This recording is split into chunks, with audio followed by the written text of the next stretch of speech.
नमस्कार, मी प्रणिता रेसिपीमध्ये तुमचं सगळ्यांचं मनःपूर्वक स्वागत.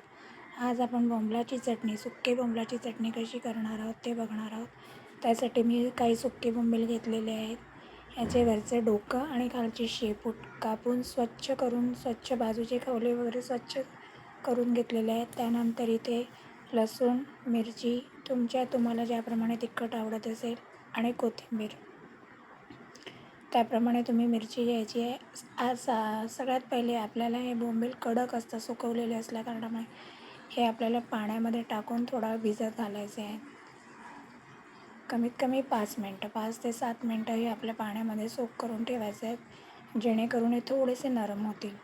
नरम झाले की मग हे आपल्याला मिक्सरमध्ये ग्राइंड करायला बरे पडतात. त्यामुळे आपण याला थोडा वेळ सोक करून घ्यायचे आहे. तुम्ही इथे बघू शकता आता हे आपले 5 ते 7 मिनटं झालेले आहे आणि सोक झालेले आहेत. ते आपण पाण्यातून काढून घेऊया. आणि हे ओले आहेत त्याच्यामुळे आपल्याला हे पुन्हा तेलावर थोडेसे परतून घ्यायचे आहे, जेणेकरून त्यातलं पाणी पूर्ण सुकलं पाहिजे.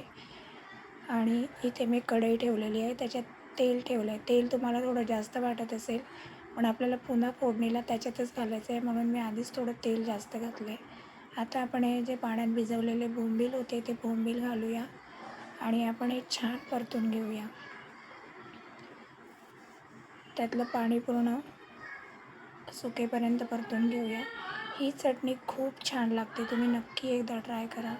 चपातीबरोबर, भाकरीबरोबर, ज्या दिवशी तुम्हाला असं वाटेल की मच्छी वगैरे नाही आहे आणि तुम्हाला खायचं आहे काहीतरी नॉनव्हेज, तेव्हा तुम्ही हे ट्राय करू शकता.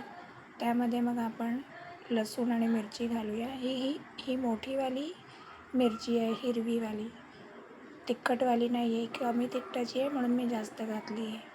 तुम्ही तुमच्या आवडीप्रमाणे तिखट कमी जास्त करू शकता.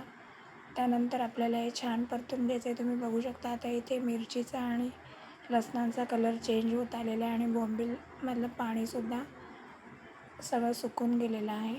आता आपल्याला हे सारण थंड करून घ्यायचं आहे प्लेटमध्ये काढून आणि त्यानंतर आपल्याला हे मिक्सरमध्ये टाकायचं आहे.